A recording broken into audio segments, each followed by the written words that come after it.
Bonjour à tous et bienvenue sur boursicoté.com pour cette nouvelle analyse technique Forex et matières premières avec une paire de devises euro-dollar qui valide le franchissement de sa zone de résistance ici des 1.19. Hier je vous ai indiqué que la configuration ici totalement neutre d'un point de vue très court terme mais qui se faisait au sein d'une tendance et d'un fond de tendance qui restait orienté à la hausse, augmentait la probabilité ici d'avoir une cassure haussière de cette zone de range.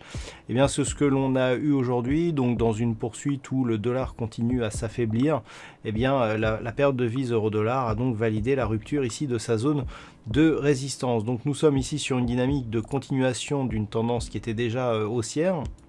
Le prochain objectif lié justement aux prochaines zones de résistance horizontale se situe à 1.2060 et puis dans cette configuration il est aussi possible ici de mesurer par les extensions de Fibonacci quel est l'objectif de cette sortie de consolidation, et nous pouvons constater que nous avons un objectif s'il y a une extension de Fibonacci de 161,8% à 1.2040. Donc ce seront ces deux niveaux qui matérialiseront la zone objectif de cette cassure haussière de la zone des 1.19 avec donc comme objectif une zone ici entre 1.2040 et 1.2060. Et avec une configuration similaire sur la paire de devises livre sterling contre dollar américain, puisqu'après avoir évolué ici dans un range compris entre la zone des 1,3160 et le niveau ici des 1.3015, qui était le premier retracement de Fibonacci à 23,6%, j'avais attiré votre attention sur cette limite ici, et bien là aussi je vous disais qu'on avait une perspective plutôt haussière de sortie dans le sens de la tendance de fond. C'est ce que nous avons observé aujourd'hui avec donc une rupture haussière ici de cette zone des 1.3160 et un petit peu comme sur la paire de devises euro-dollar, eh bien il est possible ici de tracer les retracements de Fibonacci donc sur la phase de consolidation, ce qui nous donne une extension qui évolue là aussi sur un niveau assez proche d'un niveau horizontal déjà identifié, puisque la prochaine zone de résistance se situe désormais à 1.3315 et nous avons une extension de Fibonacci qui nous donne ici un objectif à 1.3286. Donc encore une fois 20 pips d'écart ici entre le niveau horizontal qui était déjà identifié et l'extension de Fibonacci, ce qui nous donne donc une zone d'objectif. Alors si on écarte un petit peu la vue et que l'on regarde un petit peu que devient donc cette configuration, ce que l'on peut constater c'est que nous étions sur des niveaux qui représentaient un niveau de point haut ici, juste avant ici une phase de baisse qui était venue chercher la zone des 1,1470 avec la forte volatilité que l'on avait connue. Si on écarte un petit peu, on peut remarquer que on revient donc sur des niveaux qui d'un point de vue moyen terme, on va passer en hebdomadaire voilà pour avoir une vue un peu plus large, on était ici sur des niveaux qui étaient relativement hauts. Et ce que l'on peut remarquer ici, c'est qu'avec la bougie qui est en train de casser donc la zone des 1,3160, on arrive sur une zone de résistance qui va être une zone de résistance majeure. Rappelez-vous, je vous ai parlé de la zone des 1.3286 en termes d'objectifs. Regardez ici la zone des 1.3315. Cette zone ici, elle est majeure sur l'évolution moyen terme de cette paire de devises GBP-USD. Entre temps, on avait de nombreux points bas ici qui étaient baissiers d'un point de vue moyen terme. Zone horizontale ici, zone oblique ici. Si on casse ici cette zone des 1.3315, on a une configuration qui d'un point de vue moyen long terme risque d'accélérer à la hausse. On aura une zone de confirmation ici sur la zone des 1.35, mais d'un point de vue moyen terme, on est ici sur une évolution qui pourrait changer radicalement la donne. Qui plus est, on a ici un mouvement de bascule qui se fait ici par cette forte volatilité. On est venu ici très fortement à la baisse. On a cassé un niveau historique qui était le niveau des 1.20. Je vous l'avais commenté en temps réel. On a rebondi ici et sur cette dynamique de rebond, on est en passe ici de valider la cassure de précédents points hauts significatifs. Donc il va falloir être très vigilant sur cette paire de devises livre sterling contre dollar américain, puisqu'on est ici sur une possibilité de retournement de la tendance moyen-long terme qui pourrait s'inscrire dans un mouvement haussier, donc d'une manière relativement forte.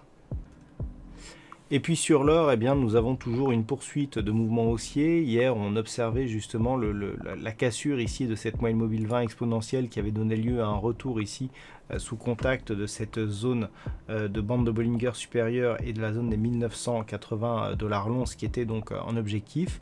On a cassé cette zone, on a inscrit de nouveaux plus hauts significatifs et là ici sur un mouvement d'aller-retour très rapide, on est venu chercher la zone des 1980 $ l'once comme niveau de support. On a rebondi très violemment, on est sur un quasi-contact ici avec la moyenne mobile 20 exponentielle.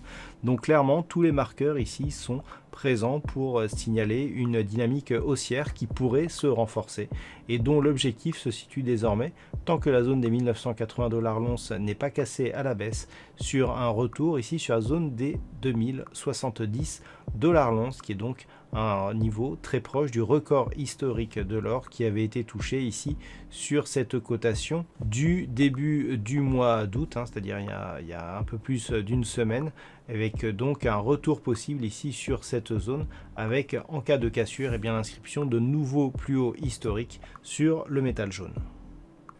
Et puis enfin sur le WTI, hier j'attirais votre attention sur la rupture de la zone ici des 42,50. Je vous signalais une autre zone de résistance ici sur cette zone des 43,50. On a ici aussi un niveau intermédiaire ici sur les 42,80 et c'est sur ce niveau intermédiaire qui avait déjà été testé à de multiples reprises et bien que les cours pour l'instant se sont arrêtés. Donc on est vraiment ici sur une phase de rupture qui est en train d'être travaillée donc de cette zone des 42,50. On le voit très bien d'un point de vue très court terme. Les cours ici sont revenus sous la zone horizontale mais ont bien ici trouvé la moyenne mobile 20 exponentielle qui agit comme une zone de support.